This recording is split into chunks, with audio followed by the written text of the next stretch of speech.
Have you ever stopped to think about how much the way we talk to each other has changed? I mean, really changed. It's happening so fast, right on our screens. It's like the entire rulebook for social interaction is being rewritten in real time. So let's break down what this new digital language is all about. Okay, let's start with a classic. You've been there, right? You type out this long, thoughtful message, you pour a little bit of your soul into it, and the reply you get back is a single thumbs up emoji. What does that even mean? Is it, got it, thanks? Is it, cool, but I'm ending this conversation now? Or is it just nothing? That single emoji, that little pixelated hand, perfectly captures the confusing, sometimes frustrating new world we're all trying to navigate. You see, to really get what's going on, we have to recognize that we're not just dealing with new slang. This is a whole new language, a digital vernacular with its own grammar, its own vocabulary, and its own very specific etiquette. Think about it like this. Social media is basically our new town square. It's where we gather, where we share news, where we connect. But you can't just walk into this new square and expect the rules of the old one to apply. There are new norms, new inside jokes. You've got to learn the local language to really be a part of the conversation. So let's learn some of the lingo. First up, ghosting. This isn't just someone not calling you back. Oh no. This is a full-on, deliberate, silent disappearance from a relationship. It leaves the other person with absolutely nothing but questions. And it's a social move that could really only exist in an age where our connections can be severed as easily as just closing an app. And then there's subtweeting. You know this one. It's the digital version of whispering about someone behind their back, except you're broadcasting it to potentially hundreds or thousands of people. It's honestly a masterclass in passive aggression, completely blurring the lines between public and private arguments. And of course, the one we all know and dread, being left on read. A tiny, simple piece of tech, the read receipt, has created this massive new social signal. Was the silence on purpose? Are they mad at me? Are they just busy? That one little word read under your message can send you into a total spiral, packing a universe of meaning into a complete and total lack of words. Now, if you're thinking that this is all just niche internet slang for a few people, think again. A whopping 85% of teens say they're online almost constantly, or at least several times a day. This isn't a subculture anymore. For an entire generation, these are the primary rules of communication. This is the new normal.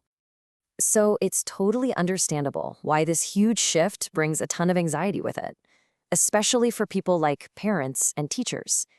It's really easy to look at this new digital world and only see the things that we've lost.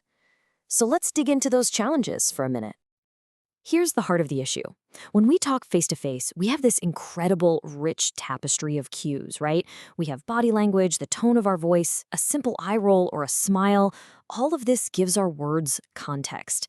Online, almost all of that gets stripped away, and it leaves these huge digital gaps that our brains just love to fill with ambiguity, anxiety, and a whole lot of misinterpretation. And these gaps, they create some very real pitfalls. There's something called context collapse. That's when a joke you meant for your best friends gets seen by your boss or your grandma. There's the spike in social anxiety while you're just waiting and waiting for a reply. And we can't forget that every single thing you type can create a permanent digital footprint. It often feels like we're having more conversations than ever, but are they just scratching the surface? But hold on, is that the whole story? Is communication just getting worse?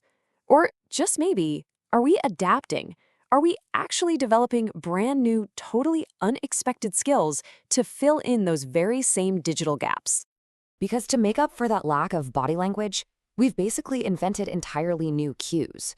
We use emojis with incredible nuance. We spend time curating the perfect GIF to express exactly the right reaction. We even use punctuation to signal our tone. I mean, you know the difference between sending okay and sending okay, period. That period says everything.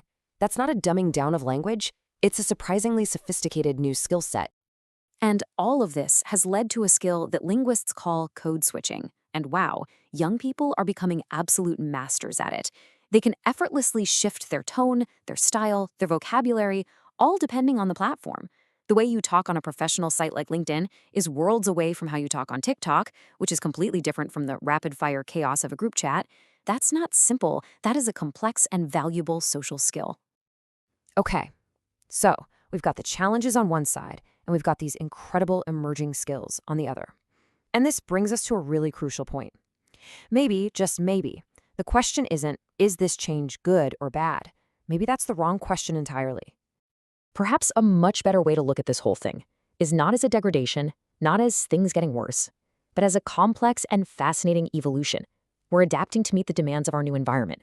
And let's be honest, that environment is overwhelmingly digital. We're doing what humans have always done. We're changing our communication to fit the world we actually live in.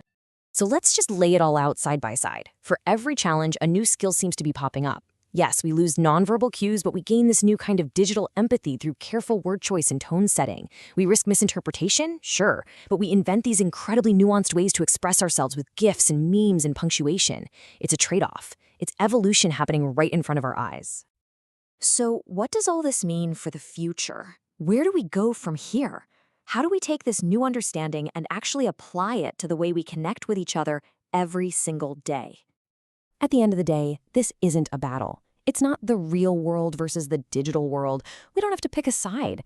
The most essential skill for the 21st century is probably becoming conversationally bilingual, being fluent in all the nuances of a face-to-face conversation, and being just as fluent in the new, ever-changing vernacular of our digital lives.